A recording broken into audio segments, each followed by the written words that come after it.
beautiful music to my ears. We're back in the studio. Can you believe it, Jim? Oh, dude, it's been too long. Too long, but we're back. Roblive in effect. Jim's got an upgraded, I wish you could see this right now. He's got an upgraded bar set up here. They'll see soon. I'm working on camera 4. I think, are those majestic lions on each side? Yeah, we got a nice carved out bar for me and everything. I just need drinks, right? Now, we would get into it right now, folks. Right? We would get into it, but we're going to spend a whole episode after this just talking about Jim and his journey. I just want to say God is good. God is great all the time. Thank you for the prayers, everybody. Yes, and we're going to talk about that because as a loyal audience, you guys deserve to hear the story. But in the meantime, in between time, we have another amazing guest with us today. I met this individual, I believe, on Facebook.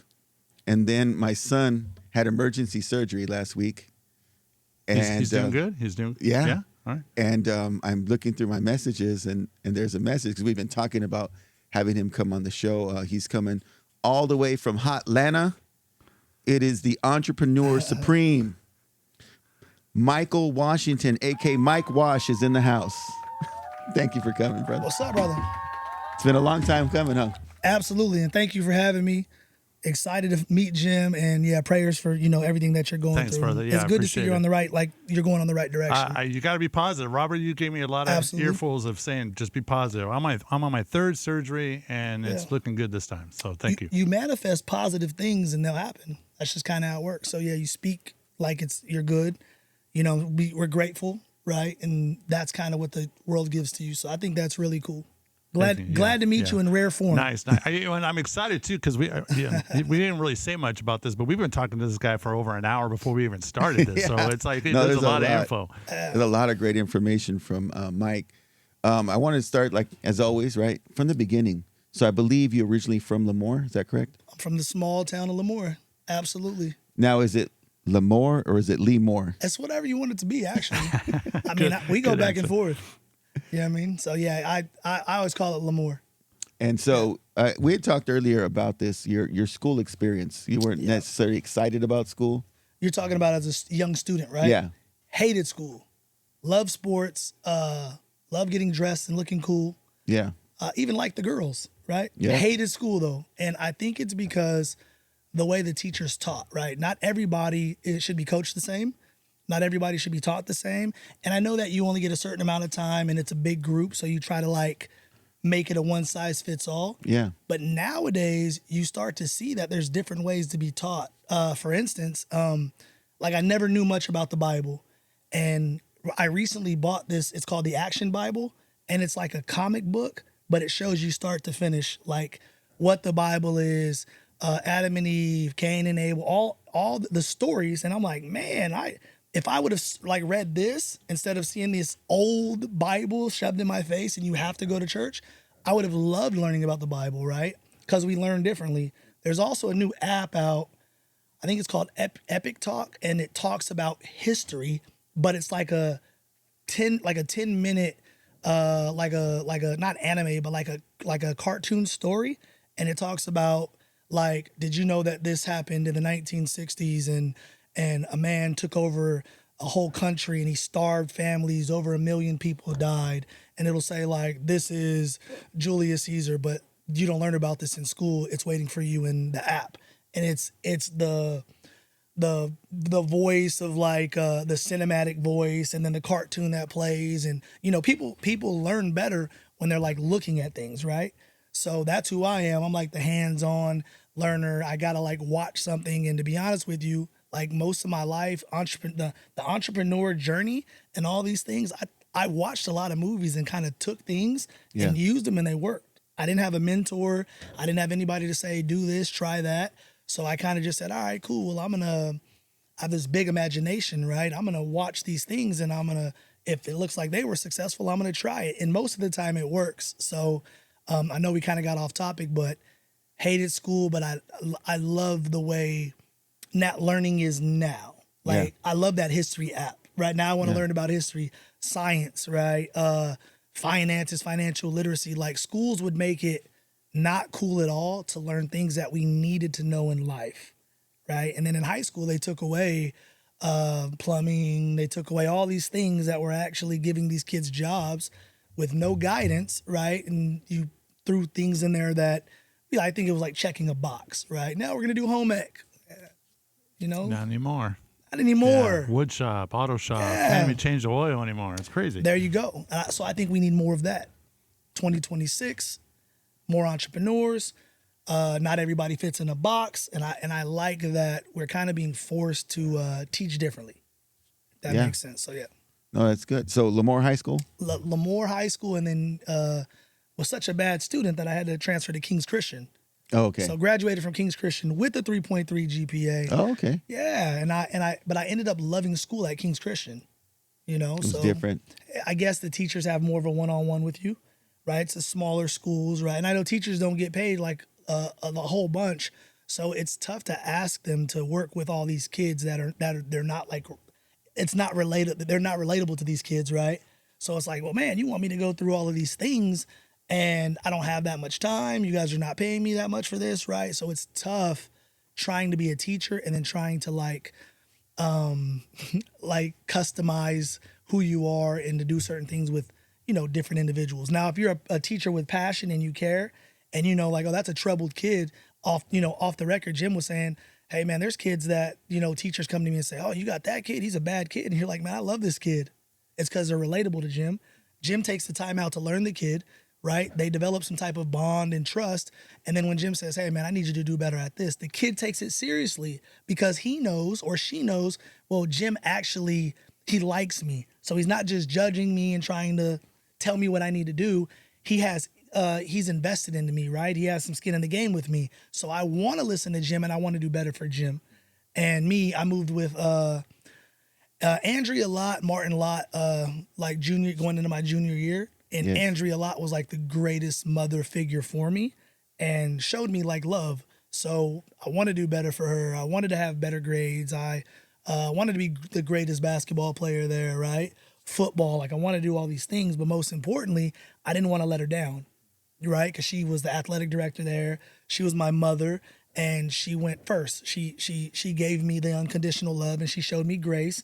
And I believe that kind of shaped me, this raw boy with all of these emotions and talents, right? It shaped me into a better man without her even knowing this, to be honest with you. So, wow. So what you've just created, yeah, because we do this all the time, but of 2026 is our very first shout out. You ready? Give a shout out to Mrs. Andrea Lott. Yes. From Lemoore, King's Christian. She used to be there. Yeah, she's retired now. All right. Shout out to her. Can we get a little audience clap for her? Yeah. Thank you for all the work you did. Absolutely. And Mike Wash doing big things now. Teachers make a difference. Yeah. So I want to talk a little bit about the sports side because I know you were an athlete as well. Yeah. Like, what was your athletic? Basketball. Grew up soccer, playing on travel teams as a young boy.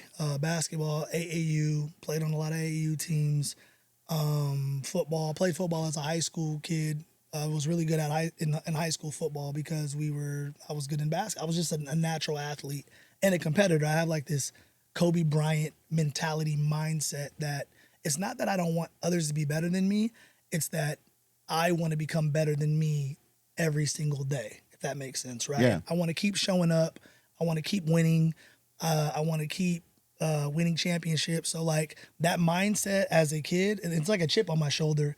I've kept it till this day, and I never want it to leave, and it probably won't, right? So when you get into the life and sports stops, there's other things that you can compete in with yourself, and every day you can push yourself. Like, there's teachers at school who, hey, when 5 o'clock comes, don't call me, don't text me, it's over. And then there's teachers that are at 7:37 and they're like, oh, I'm still grading papers. I'm still tutoring this kid. I'm still doing this. Listen, man, I'm the guy that probably sleeps at the school. I'm gonna go shower at 3 a.m., be back at 6, and we're gonna get the day going again, right? Because like I don't like the idea of being mediocre, right? And you can't. And I never like to follow rules either. So like, even though I'm probably being paid up to 5 p.m., I want to put in the work because I want to be the best teacher. I want to have the biggest impact. I want the kids to. I want our school to have the best basketball team, right? I want to, no matter what it is. And if you tell us we can't do something, I want to do it even more now, right? There's no chess club. No, we're gonna start a chess club now. Yeah. Right? There's no acting here. There's no media team here. We can't teach media, man. We need media more than we need most of the things you teach. You sound like the Kobe Bryant effect. That's what I'm telling you. There The you go. Mamba mentality. The mentality. And so that started in high school, and you've carried it through. It's been that way my whole life. I just didn't know what it was. Oh, okay. Do you know Yeah. who instilled that in you, or where that? I just think that, no, I You don't. born that way? I think it was born that way, man. So Yeah. you get through high school. Yeah. Obviously, you weren't a big fan of school. What's your next move? Went to Lemoore College. Got an AA at Lemoore College. Oh, okay. I'm like 3 classes. Golden Eagles. Yeah. Shout out to the Golden Eagles. Shout out to the Golden Eagles. James Love the Preston. Golden Eagles. JP's he's probably the greatest person there. We have great people at Lemoore College, right? I have a program actually at Lemoore College. Yeah, let's talk about that. It's called Beyond the Game. We're teaching financial literacy to kids who, don't know about financial literacy, credit, right? How to budget, the difference between wants and needs, right? Instant gratification versus delayed gratification, Yeah. the small things, right? The kids again have to buy in. So I'm a guy who knows sports. I'm a guy who looks like them, sounds like them. I'm not gonna judge them, right? But I develop the rapport first, and then they come to the course, and then I take the boring talk and I turn it into what they understand. Yeah. So I have the ability to be relatable with anybody. It could be a CEO who's 70 years old who has been a billionaire for the last 10 years, or it can be a young person who just got out of jail, who just got out of prison, who's never, who's been judged his whole life, and I can make it to where I'm talking to you and not at you, right? And just having the ability to go there is big for me because my father, he passed away when I was 5. He was okay. murdered, and Wow. he sold crack, and he died as a extremely, they say a millionaire, extremely successful person. And my mother was in and out of prison growing up, right? Oh, wow. Sold drugs, was on drugs, so she was in and out of prison growing up. That's why I lived with the lots A around. lot of obstacles. Absolutely. So you would think that, like, I guess society would say, oh, well, this person, due to the upbringing, is going to become this type of person, right? And most of the time, I guess it's real.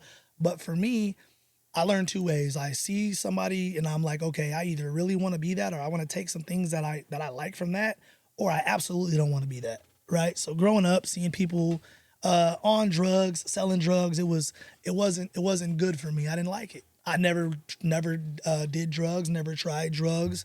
And I think that I'm probably like a control freak too, so I don't want to be like out of an element. But you learn 2 ways. So my way was, I absolutely don't want to have the same life that she had, right? So Yeah. And you had siblings, right? had siblings, man. Rudy, Anthony, and Alex. Older or younger? Younger, all younger. So you were the oldest? I'm the brother? oldest, and I'm the only one with a different father. So Okay. their father raised us all, and he's a Hispanic guy from South San Francisco. He came down. My mother came down. Her brother was in the Navy in Lemoore, and she went to go stay with him, and that's kind of just like where we settled. And we always grew up like I don't want to say poor, but it was like up and down, up and down, up and down. When she sold drugs, we were great, right? When she didn't, or she was in jail or in prison, it was ugly. So you have to pick and choose. So having to like raise my brothers, or us like raise each other, all of us now are like tremendous fathers. All of us are successful. None of us have any crazy vices, right? And we were talking about the other day. I said, due to the cards we were dealt, I'm like extremely proud of all of you guys, because we do this whole heartfelt Thanksgiving message in our group, text message in our group, and on Christmas, whatever. And it's just letting them know how big, because we don't talk about, like, we treat it like it was supposed to be normal, right? And it's anything but that, right? And we're men, so we don't like try to give each other credit, but we do give each other credit, right? Because it's like, I want you to know how I feel about you. I want you to know that you're still great regardless. You need to hear it more. You know what I mean? Yeah, no, good. Yeah. Good for you guys. Yeah, no, I'm blown away by all this work. Listen, man. So, it's been hard to describe you because you do so many great things. You've got businesses, but I'm particularly excited, as an educator for the financial literacy course that you've created. Can you talk a little bit about how that started and how you're able to develop that? Absolutely. So a few years back, we had an RFP with Kings County Welfare to Work, and they gave me a really a big amount of money, and it was to teach people on welfare financial literacy, helping them build their credit, right, trying to change their mindset about certain things. And we did it. It went really, really well. And a few people who were on welfare actually ended up buying a house in the process, Wow. which was, we didn't think that would happen, but it happened, right? And you've heard the saying, like, if you hang around with 4 millionaires, you'll be the fifth. You hang around with 4 troublemakers, you'll be the fifth. I believe that when you have access to certain information and you're given the knowledge, and again, you're working with people and you're starting to trust them, I think that you can do great things like buy a house even though you're on welfare. Change the way you're thinking, right? A lot of these people, they're not just on welfare because we woke up and wanted to be on welfare. A lot of them are single moms or people who were put in situations where they had, no room, no way to adapt. And I always assumed the opposite, like, oh, you just want to have free money. Oh, you want it to be like that. And it was a reality check for me. And it was good to actually, be a part of that, because you get to see like all, sides, all different sides of everything, right? And you meet genuine, really good people, and it doesn't matter like what their economic status is, right? And it could have been one terrible situation. So you got to always be grateful and humble and appreciative, not just for having the mindset, but being around people, because it's big to ask someone for help. Like, that's big. Ego's big, especially in men. Yeah. Right. So I'm the guy, just so we're clear, throughout all the success, I ask for help on everything. Like, hey man, if I know I'm not good at something, hey, can you help me with this? Hey, can you help me edit this? Hey, can you help me get this podcast started? Hey, can you help me with this business plan? And of course, all this was before ChatGPT, Yeah. right? But now I'm still the same guy. And if you're a person who comes up with an idea and you're willing to take action, you've won 97% over anyone else, because a lot of people talk about it some more, then talk about it with people who don't understand the vision. Yeah. And then they talk you out of it because they don't understand it, and it's not for them to understand, right? They diluted it. So people I never talk me out of anything I don't want to do. And I know the certain people to share visions with, right? Because after a while of being successful in multiple things, they don't even give an opinion, because they know whatever you're going to do, you're going to make it successful because you have your way about doing these things, right? Yeah. You have if you're a principal who goes into schools and you rehab the school, there's people that are that's their niche. That's what they're great at, right? And you got to love them for that, because they bring extreme value. Everyone else is vanilla, and they're the person who's like it's called a disruptor. Being a person who's going to go, you're not going to stop me. If you can't help me, someone else will help me. Yeah. Right. You'll find a way. And if you're big with, energy and relationships, and you're always willing to help people with things, then that's who you are naturally. There's always going to be people who want to help you back. Well, one thing that you said to me last week that stuck with me, and you're kind of sharing it here now, and I want to just make it clear for the audience. I was talking to my audience member. This one's for you. The jam might be a bumper sticker Free later. game. Free game. I was talking to Mike, and it was a good vibe, like right away. I was like, oh my God, this guy's so helpful. And he says, one thing I like that you did. And I was like, well, I did something? What? Right? Because I'm learning from him. I was like, what I did? He goes, you are trying to bring value first. Yeah. He said, when you go asking for help, right? If you're coming in and just, hey, let me take everything I can. Yeah. And not try to bring value to whatever you're asking for, you're going to get a lot more no's. Plus, it kind of sets the wrong precedent. Like, this Absolutely. guy's just here to trying take. Trying to use you. If Yeah. you listen, it's okay to be a taker. Be a taker. But if you're a giver first, then everyone's going to want to work with you, because they're so used to being either taken advantage of, right? Yeah, but there's a fine line on giving, because Absolutely. you could easily be the yes man all the time, and now they are taking advantage of you, and then you then become the bad person. So how do you discern, like? Great question. So you're absolutely right. You have to identify what that person is and if it's even worth it to do those things. But that's over going through being like screwed over. And you're like, I can't be that person anymore. So we talked earlier, and I was like, hey, you know what I realized 2 or 3 years ago? It's okay to be the villain. It's okay to be the you villain did in say other that. people's story. So I call myself the happy villain. But you don't Right. have to be an ass. You could still do it in a professional manner. I just don't have time, or no, in a What do you nice feel way. like you get villainized for? Listen, no matter what it is, okay? people always want to blame someone else for their failures, and they never want to take accountability. So if someone says, "Hey, man, I want you to, I paid you $1,000 a month to teach me how to start a business," and you get the business started, you show them how they need to do it, you line it all up, you teach them all these proper techniques, you even give them, you need to go do this, you need to go do that, right? And they're not successful in 3 months how you're successful.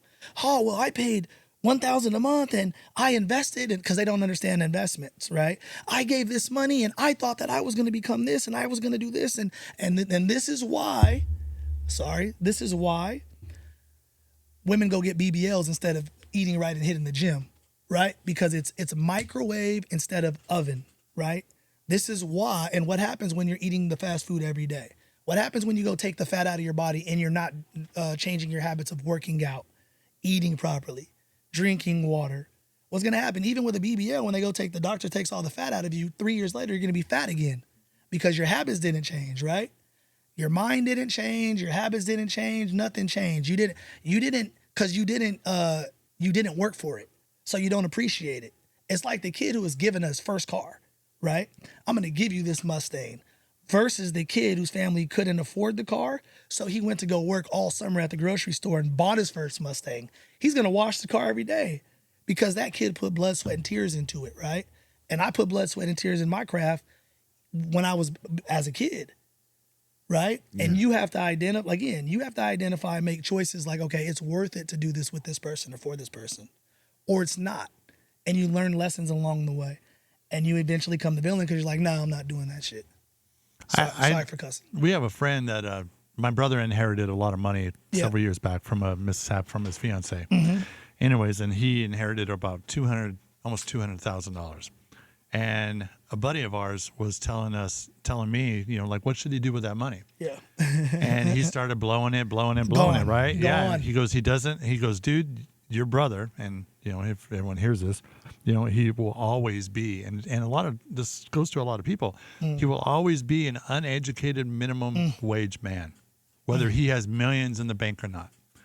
And I was like, that is a bumper sticker right there, because you cannot teach success if they don't know how to use what they've been given to create that success. And to this day, still, he's broke. And he has to want to change. Yeah. He has to want to be better. And it has to be a purpose. It's got to be, man, I don't want my kids to be this. I want to break generational curses, right? So he just saw the money and spent it. That's what people do. Yeah. They don't say, let me take this money to make more money. Let me go put this in vehicles that gives us more ROI, return on the investment. Then again, I didn't know, but I got the money. And this is what we were saying off the air. NFL players, NBA players, rappers, right? They get this money. They get millions. They leave the league 5 years later, they're broke. Allen Iverson, broke, right? Because they were living these big lifestyles that they no longer can live. So now they're living off the savings, or all this crazy stuff they had purchased, or how they were living right has to change. So it's like a reality shock. And they're like, oh my God, there's no purpose. I can't go to the strip club and throw $20,000 tonight, right? Whole time you should have somebody in your corner. As this money comes, you're never gonna live off the contracts. We're going to save that, but you're going to live off these endorsements. Do anything you want with the endorsements, but these contracts, this is what we're going to save. We're going to invest. We're going to put it in this 10 million is going to bring you back 1 million per year. We're never going to touch it. Wow. But we don't have in the culture, we don't have people we have people who know that, but that's not the cool route. I don't want to do it. Or I don't want to invest in hiring people to do that for me, or show me how to do it. And so now you're like, well, then how are you going to do it? Well, you don't even know how to. You barely passed high school. When you're a pro, you have to practice. You have to be in the game, right? So you have to be surrounded by the right people. Again, if you're around 4 millionaires, you'll be the 5th. 5 good businessmen, you'll be the 6th. If you're around 5 clowns who make bad decisions, man, you're going to be the 6th clown. The 6th damn clown, man. A joke. Coming out the car. Welcome to Derry. Yeah, you're gonna be the 6th clown, man. You're gonna be that, right? So I say all that to say this: surround yourself with somebody around people who want to be better, who are better, who have skin in the game, something to lose, right? And that's how you become better, like each day. So we're helping NFL players. I'm helping NFL players, right? And I know it's tough for a cultured kid to be like, hey, can you help me with the finances? Like, because you're embarrassed, because you think that they're going to laugh at you because you should have already known this. Yeah. And that's the furthest thing from the truth. So instead, the culture's afraid to talk about it. They got to go through something drastic to be humbled to come to you and say something, right? And if we get ahead of it, if we start and teach this in middle school, high school, it becomes a universal language. And now it's like, okay, I know a little bit about it. I know the meaning of it, right? NIL's here. They're giving kids money in high school now, college, right? All you're doing is you're destroying the kid, right? Because the kid now feels like, oh, I'm the man. You can't tell me nothing. Rob, man, I'm getting $8 million a year to go to college and play running back, right? That's crazy. It's wild. So NFL money in college is what we're NFL money seeing, in college. but without the financial literacy Without component. it. Even like we were talking about, people hit the lottery and they're broke in 5 years, 6 years. Wow. It happens like that. So you have to be around a community who's, teaching this. And that's why, so it's called Beyond the Game. Yeah. We're now in the college. We're going to be in more colleges. We're now working with high schools, as you may know. Yes. I truly believe that we'll be in 100 high schools by 2027. 2027. Wow. Because, you're a person who they meet you. Now it's mandated that we have to have financial literacy to graduate in 2030. I know some disruptors in the game who are like, no, we need this now. Let's be first to the party. And the educators, when something's already created and it's ready to go, it's set to go, they're like, oh, this is microwavable. It worked for you guys. You love it. Great. We got the same students. We're gonna take it and use. Oh, it's easy for us. Oh, you're using Cami as well. Oh, it works with all these things that we're already working with. Oh, and I don't have to go learn something different. Oh, it's taking away the TA's job. It does the grading for me. Oh, it's doing that. Oh, I can teach. I get to work from 3 different articles. Sold. Bro, what? I'm doing your job too. And I love it. Because the goal is the language the kids need to hear. You can be a 77-year-old white man who's never failed in his life, always was successful, right? And you can be teaching in a rural area where 97% of the kids come from poverty backgrounds. It'll never work because the kids don't relate to that guy. The kids are going to say, man, you're 77 and you've been rich your whole life. Man, you don't know the pain I go through. I can't respect what you're saying. Yes or no? I'll sit in here. I'll get a grade. I'll even probably get an A or a B. I'll get A or B. But it's not going to resonate with me. It's not in me. But when somebody looks like you and they're like, man, you're from where I'm from. You drive what kind of car? Oh, man, you were an athlete as well. Oh, your mom was on drugs too. Your father died. You come from a fatherless household, or your father wasn't there. Yeah. Oh you're my hero. Because it's rare that the underdog makes it to the top. And then when you get to the top, right, then obviously, like I said, man, you get villainized. I like being Vecna. Yeah, I'll be Vecna. I'll be Vecna. Very timely, you know. So you were talking earlier about surrounding yourself. Yeah. Who were those people for you where you learned the financial literacy, where you learned how to run business? Man, no one. Trial and error? Movies, trial and error. You pat yourself on the back? No pats, no pats. Right. I feel I should be way further ahead than I am, but I don't, Well, I was going to ask you, do you have goals? We were talking earlier. Do you have set goals to where like, okay, that's unachievable, or do you set them high and say, I'm going to go high? You shoot for the stars, you miss, you land in the clouds. I'm trying to do the NASA thing every time. Because I want to give Robert and I credit, because I think, when we first started doing this, I remember the first or second episode, we were like, it was December. We started December. Yeah. And we're like, all right, by January 1st, guys, we want 1,000 subscribers. And I was like thinking, I was down playing like, oh, bro, there's no way we're going to get 1,000. Really? We have like 2 episodes, I believed it. But we just hit over 1,000 episodes. Now, it's been a couple of years, but now that we've seen the success on that end of it, it's actually, it's starting to snowball, I feel, Well, you want to know what's funny is when I first met Mike, this is like a week ago, he goes, all right, start a vision board. Yeah, create a vision So I have a vision board in my car now, right? That I wrote out. But here's what I learned from that process. Yeah.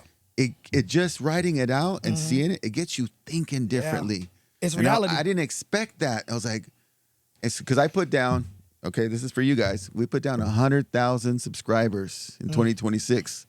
Right? You guys can make that true for us. But when I wrote it down, Jim, there was some power in, just the simplicity of that act. Mm-hmm.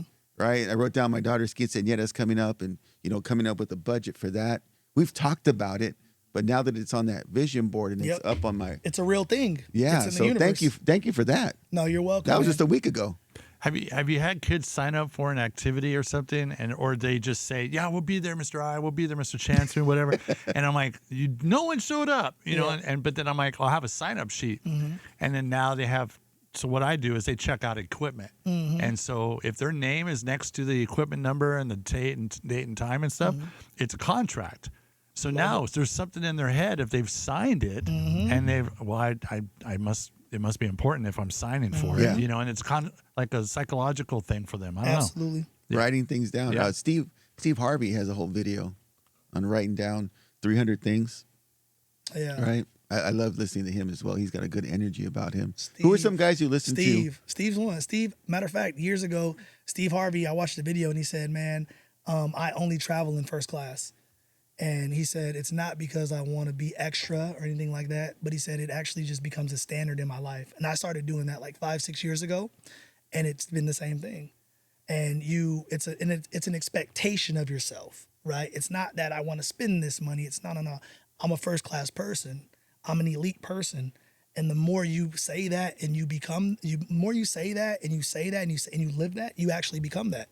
So yeah, you can say 1,000 subs, but if you're really in here, hey Rob, come on, man, I want to do 7 episodes this week. I want to do this. Eventually, you're so obsessed with the process of what you're really trying to accomplish that 1,000 becomes small change, and it's because this is what you're saying that you want from the universe, and you're actually you're doing what you need to do to get there, right?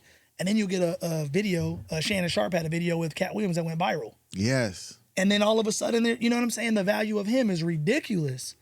That's how these things happen. You can't say you want to be something and then not do the work of that, right? So yeah, that's how it becomes. I want 1,000 subs. All right, cool. Well, let's line up. We'll be here. I'm gonna have 10. Me personally, if I was a part of your guys' group, I would have said, cool. I'm gonna think of the first 10 guests that have like big traffic and they're popular, different types of demographics.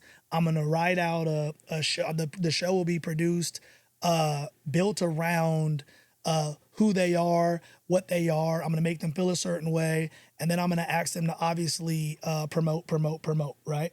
And if they have anybody that wants to come on the show or they feel like they want to bring on the show later in the future, we're going to have that open relationship where they can do that. Now, that's value for you to people that they respect and respect them to say, hey, can you reach out to your people so I can get on that show? You allow those 10 people to grow the show for you. In fact, I was 19 and there was a place in Hanford called the Skybox. I don't know if you guys remember what it was. It was like a little bar and it was a restaurant. And I was 19. Hear me out. I was 19. And the guy was an older white man who retired in the military. And he's like, Mike, I'm down like 80, 90 grand. I'm getting ready to lose this place. I don't know what I'm going to do. I said, cool, let me throw my first event. I went and got 10 popular people. I said, listen, man, I'm going to create this team. It's going to be called Dream Team Promotions. You're all going to have a lanyard. You're going to come in for free. You're going to be the big person with a lanyard. You'll bring 3 people in for free, but I need you to bring me like 25 plus. All of them like shared it on Facebook, right? And the event I did it was like in 3 weeks. It was a Halloween event. And I was charging, they didn't even know 18-year-olds can come. So they have a whole restaurant side where 18-year-olds can come. And the guy's like, I don't want 18-year-olds. It's not enough money. They're not going to drink at the bar. I said, shut up and listen. I'm a 19-year-old kid. This guy's like 65. I said, the young, beautiful women and crowd of 18 is going to make the older guys say, oh my God, there's a lot of hot women in there. I want to go and I'm going to spend whatever I need to at the bar. You get what I'm saying? So they attracted them and they would go to the other side because there was 2 separate sides, right? And you'd have to wear a wristband. And it allowed the older guys to say, maybe not older women, but older guys to say, man, there's beautiful girls in here I've never seen in my life. Yeah. So it was like bait. It was called the bait and switch, right? So they're coming in, and I got Davey D. I got it was another guy that was on the show, producer Art. He was my DJ. So they gave free promo on Q97, and I paid Oh, him yeah. 300 and 200, right? And I made this event where we're taking pictures of people, we're posting it on social media. So I made it this massive thing, and no one would ever go there before. I did that event, man, and then the guy came to me, hey, you want to do Saturdays? You want to do Fridays? You want to do? And I hit for like 13,000 as a young dog. I might have been 19, 20. And I was living in Visalia, and I went and put my money in a shoebox. Lack of financial literacy. I became great at financial literacy at like 24, right? So my brother, Rudy, was like, we lived together. He's like, man, you're getting all this money just by, you went there and promoted? I said, yeah. The bar back, the bartender, the cook, they all stayed after, and they would the cook would make me a special meal. The bartenders, I remember, her name was Mary. She cried and was like, man, you helped us save our house. A young boy, right? And it got to a point that I was doing this for months. And listen, I'm the guy who doesn't like to trade time for money. I really don't like being out. So I made it to where my team was there. She was like a sister to me. She was taking the money. My people were there, and it was still booming, and I just wasn't coming in. And they would collect my part of the money and bring it to me. The guy got mad because someone said, hey, where's Mike at? This is Mike's club. And he was like, no, this isn't Mike's. So now ego gets involved, right? Save you, all the money comes back. And I'm not telling anybody it's my club. I don't care. I'm not big on the titles. And from there, I realized, like, man, you can't, if you don't have equity and you don't have ownership, the guy could be like, hey, we don't want you to be here anymore. But he couldn't do that either, because then when I leave and the money stops, well, we're going to go do it somewhere else. So I'm finding these ways to make money as a kid. It's because I think different, right? Yeah. Save the people's house. They would, hey, man, we got your special food. And the guy you could tell he was uneasy about it, but like couldn't be mad because, man, you're saving me, kid. Yeah. Right? So it was what it was. And that was in Hanford? This is in Hanford, yes. Was it like downtown? Right downtown, right down there. What is it now? Do you know? I don't know. I should try to go get it and do something different now. No, yeah, I don't know what it is now. I'm not in Hanford. That's crazy. But that was a story that I share with people. And then, when the natives become 18, they get a big bag of money. Yeah. I had a friend, and she was like, hey, fam, can I host my party there? I'm like, yeah. And I was like, what's your budget? And she was like, oh, I got this amount of money. And I was like, cool, let's do it. Got her the limo, got the red carpet, got the lights that go in the skies, got the cakes. Hey, 40 of your family members can come. It was a massive thing.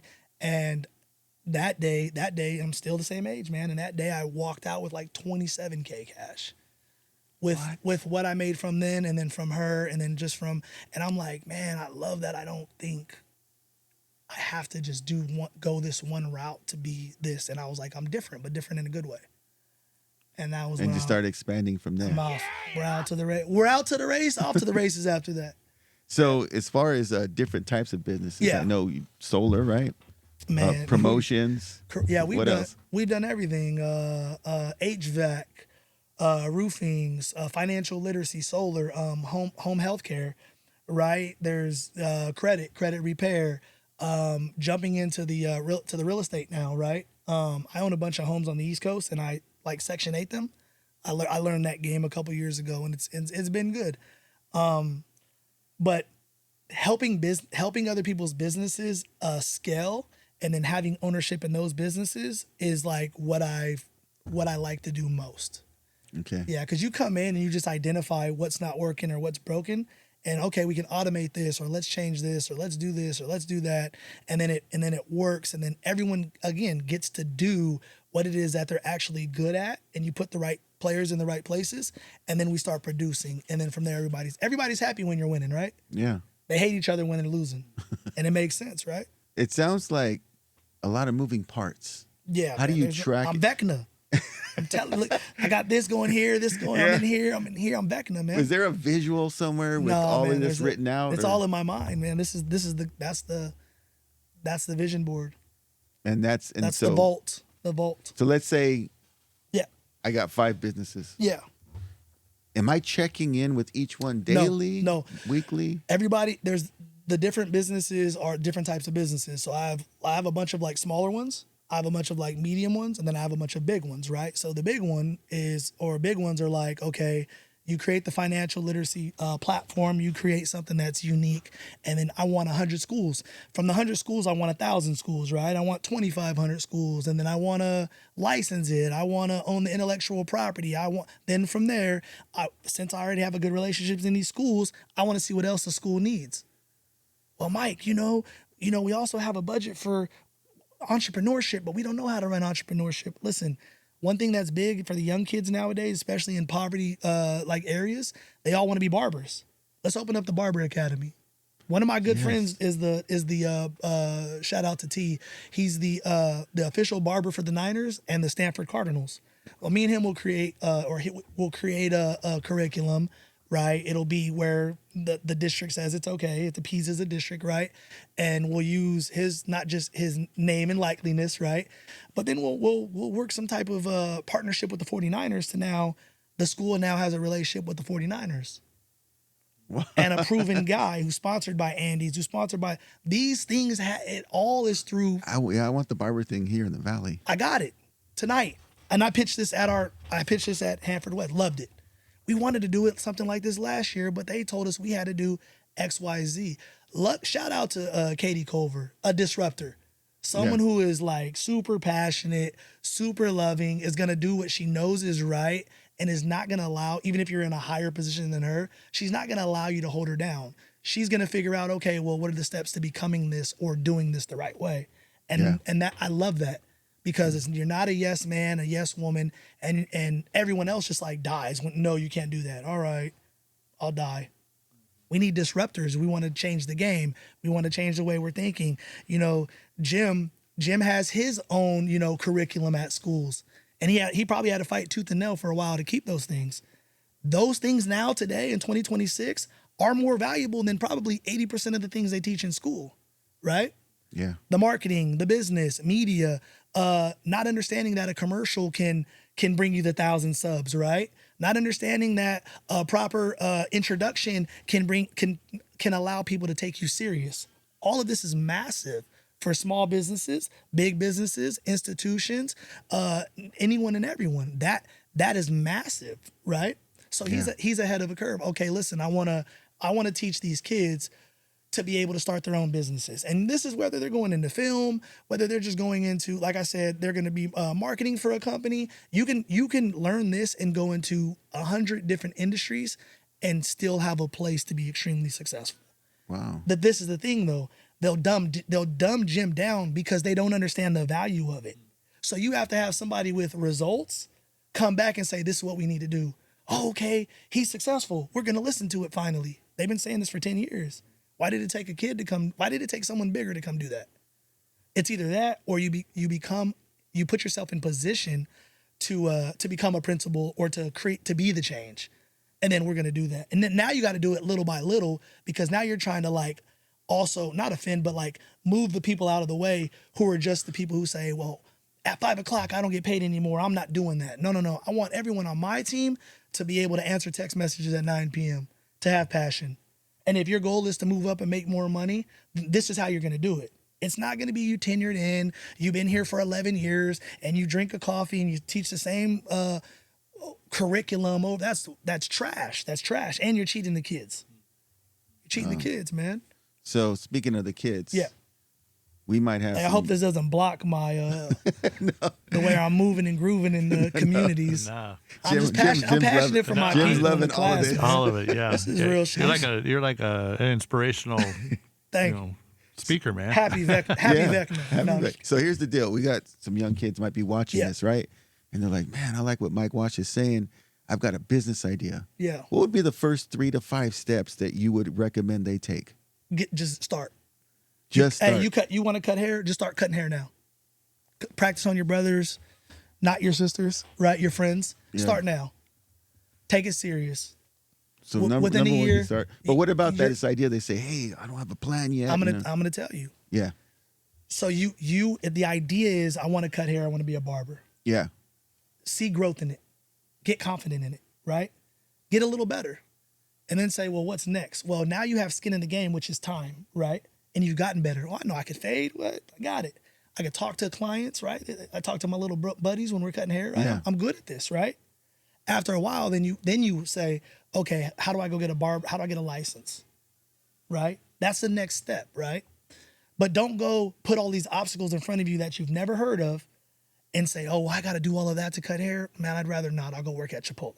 Because that's what you're going to do. Especially if you don't have a motivator in front of you that says, hey, check this out.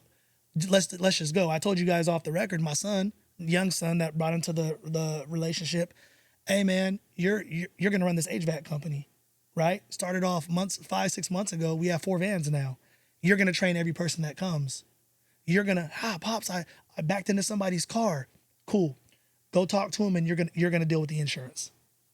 So what I'm there for, to not allow them to have limited beliefs, and then to be like, when your kids are riding the bike when they're little, that after the training wheels come off, you're like running behind them so they don't fall. That's what I do in real life to my kids. It'll be the training wheels, but I'm gonna let you fall sometimes. I'm gonna pick you up. So in capacity, he's gonna learn. You don't have parent. That's massive to be that kind of mentor or parent, right? Yeah. We don't. So that's what it is, right? Telling kids all the time, just go. I want to be a YouTuber. Just go. I told you, man, my best friend, my brother, man, he has 1.6 million subs. Yeah. This guy Donald Trump became president. He was talking about Donald Trump becoming president. He recorded 5 videos a day. He edited his ass off. Now everybody loves him. He's getting paid a crazy amount of money to do what he's been doing. That's inspiring to hear those stories. And he's not editing anymore. He's just recording content, has a team, right? When you can afford to automate something and only do what you should be doing, and you can bring a team in, that's when you've really made it to the next level. And me and him been doing, we have owned businesses for 20 years. So he's understood what it takes to be successful. And great. So, one Shout pattern out, that I hear. shout out to him, Devoid Darkins. That's my The guy. Void Darkins. Devoid Darkins. Yeah. And what's his channel like? How can we find him? The Devoid Darkins Show. DEVORY Darkins, DARKINS. All right. And this is a guy who got out of the military, hated talking to people. If you go watch him, you'd be like, God, his transitions are amazing. He's calm. He's collective. He's consistent. And his demographic is like 65-year-olds and up. Oh, okay. He's a black man. I'm like, oh man, I'm at this event with him, this Charlie Kirk event last month. Yeah. All these white people, older white people, hey, can I take a picture with you? Me and my wife watch you all the time. And I'm like, him? Was he surprised? He's a super humble guy. So he still doesn't give himself the credit. But that's what I probably love about him the most, is he's the most coolest, smoothest, humble guy. And he's like the opposite of me. Not super energetic, right? Opposite. And that's probably why we work so well together. And he's like, no one could say that, he's not my brother. Like my brothers, he means just as much as my brothers. Yeah. Like that's my dog. That's my guy. So, a lot of trial and error together. Well, speaking of that, the relationships, and the pattern I see in your life is that there are teams. Absolutely. How do you pick your team? I told you got to be good at the team picking. That's probably, you got to be good at the draft. That's one of my goals, man. Look, there's people that you're going to think that are going to shine and be great. Yeah. And then they're going to die off in 2 weeks and be like, okay, I was wrong. Let's move them out. You hire, you don't hire fast, fire fast. There's people that are going to be a part of your core and for the rest of your life. And you'll throw those ideas. Okay, we need this. Okay, we need that. All right, we need this. Okay, we need that. All right, cool. Let's figure it out. Let's see where to go get them. Let's vet them. Let's talk to them. Let's make them a part of this. And if their mindset's not where we want it to be, we won't do it. Doesn't matter how talented they are. Because energy's big and you got to be on the same, we got to all be on the same type of energy. Is there anything that you feel like you do to help build that culture within your business? Well, it's me. It's people. So it's people who didn't believe in themselves, and when they become a part of me, they believe in me so much because of not just the results, but I'll be the guy that goes on the front line and go to war. I'm gonna have a war. I'm gonna have your back. And when they see oh my God, he loves me. He's doing so much more for me. The least I can do is this, right? Yeah. And then you start having these people, then they want to join, and people join for different reasons, of course, but you can kind of tell who's in it for the long haul. Whenever it's whenever you go into trial and error and there's some error, Yeah. you'll feel like, oh, okay, it's not a person. Let's just keep them over here. We'll do this over here, and then eventually it'll probably just die off. And you got to be open to all of that. I'm okay with it The adversity. all of it, man. So how do you like when adversity hits? Yeah. What's the mindset? Great question. I watch, like, if I'm stressed out, Yeah. it's weird. Like, I'll go watch Game of Thrones the whole season, or I'll watch like Harry Potter movies. It's wild I'm even saying this. Or I'll watch movies that, and I don't know if it's like a nostalgic things that made me like happy as a kid, and then it'll make me realize like, hey, calm down. It's not a bad life. It's a bad week. It's a bad day. We can get through this. It's I love okay, that. right? It's dealing with, because when you're the guy that everyone brings all the stress and drama to, right? There's not many people that you can share your stress and drama with, right? Because you're the hero in everyone's story, or the villain. And like for me, it's Devori. So we'll be able to have those conversations without any judgment, right? We're all, we're it's like venting, right? And yeah, that's another thing. You can't vent to certain people. So especially as men. But that's what it is, man. I'll go watch it's those old movies or those TV shows, and it brings me back into my realm, and I just like calm down. I'm like, okay, cool. And I've never even told anybody that either. Well, thank you for sharing that. What I like, how to deal with stress and stuff. That's exactly what I do. So speaking of that, because this perfectly fits to what I was going to ask you about, even off camera. Mm-hmm. One of the ideas that I've been trying to formulate recently, and I've shared this with Jim a few times, is bringing back, you know how they used to have the life skills class at school? Yeah. But I want to make this one like a grit, Mm-hmm. resilience type course, Mm-hmm. right? How do we package and be able to teach that in a controlled setting, right? And for you, you seem very resilient to be able to get through all these things. Mm-hmm. What is your approach to that? How did you become so resilient? Listen, this is weird. First of all, I believe in you and I were talking about mental health. Yeah. When you're a kid and your father dies, right? Yeah. At 5 years old. And your stepfather's like an alcoholic. Great guy, alcoholic though, right? And you're seeing your mother get slammed on the floor by police, and you're like, this shit is ridiculous. Oh, man. You're dealing with stress then, right? There was nothing that was called mental health, right? At all. So when you're a person who learns how to deal with that at a young age, do you think when you become an adult that it becomes harder? No, it becomes easier. Because you're like, man, if you guys think this is crazy, you think these lights getting shut off at 27, or if you think losing your girlfriend wants to break up with you, and these kids nowadays are different, just so we're clear. Yeah. But if we were forced to deal with that stress as a kid. Mental health wasn't a thing. So now that you're older, I know people deal with things differently. I just know that I had to deal with it as a kid, so I think it allows me to be more hard like that. Have that grit. Yeah, because I didn't have a choice I couldn't express or explain. Oh, this is how I feel, and this is how I feel daily. So I'd pray to God. Hey, please, when I'm older, make me successful.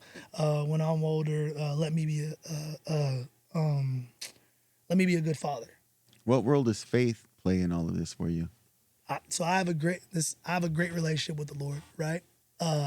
And I feel like I'm like a it's probably just sound weird, but like a chosen one. I feel like He's had His hand on me. I feel like He's a lot of times it could have went left, and it always goes right. And I just don't like I don't love the idea of church because of the politics. And I'm still there though. I still go to men's groups. I still show up. I raise my children through it. But I have this because I'm a business person, and I'm like, man, this is so. I see things differently. So I'm like, oh man, this is a money play for them. This is that, and then you see little things that kind of not just indicate but confirm, and you try not to. I try not to hate the church, right? So I've been more on like learning the Bible, right? Working with people that I know who have extreme faith, one-on-one, and we have a good church back home, but it's just a lot of the other churches. I feel like it makes it bad it's like waters it down. right? Well, how do you know what church? How do you know who they are? How do you know if the priests aren't doing this to the young kids? How do you know? Like, so when you're a person who is willing to think outside the box, it makes it tough. Versus, hey, come to Mom a lot told me I was not 18. I said, hey, how do you know God is real and this is real? And she said, well, son, I'd rather have eternity on life and I'd rather have eternity in heaven than eternity in hell. And she said, that's why I choose to have faith and believe. And I understood it, but what she told me was I'm choosing my decision out of fear. And I said, I don't ever want to be that person. You want to choose the decision out of faith? Fear. You're right. Faith. Like, I want to develop the rapport with God. I want to have my own relationship, right? I want to, and that's what happened with me the last 4 or 5 years is I've developed a really great relationship with the Lord. Amen. Absolutely, man. Absolutely. That's wonderful. So with everything Yeah. that you've been through, I mean, from age 5 up until now, the highs, the lows, what would be one piece of advice that you could share with our audience members that might be able to carry them through their journey and realize their dreams? I'd say that I know everybody wants to go the fast, easy route, the shortcut. If you put in the time and the effort, right, to put in the work, and you work hard for 1 year, 2 years to make your craft better, you're going to make so much money in your life. You're going to be so much of a better person. You're going to be able to go through your passion, right? Instead of being forced to go take these odd jobs and you end up in these crazy situations and you don't get the proper experience, right? And you're going to be put in these different situations. So find a mentor. Find a mentor. Target the things that you want to do. Find a mentor for that and listen to the mentor. Thank you for sharing that. Yeah. That's the thing. And then you said something else that I wanted to end on. Yeah. If you could just elaborate a little bit. You said earlier, hey, choose your hard. Yeah. Listen. What does that mean? It means, listen, it's hard to wake up in the morning to go to the gym. It's hard to eat healthy, right? It's hard to go shopping at these places that are, you're going to spend more money than for healthy food, right? But it's hard to be fat, right? It's hard to be fat as well. So get strong, get in shape, right? Do what you said you were going to do.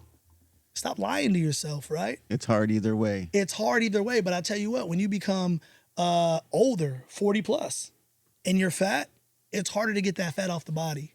And, they say you can't teach old dogs new tricks. Old dogs don't want to learn new tricks. You know what I'm saying? Tired already. Yeah, we just went Ozempic.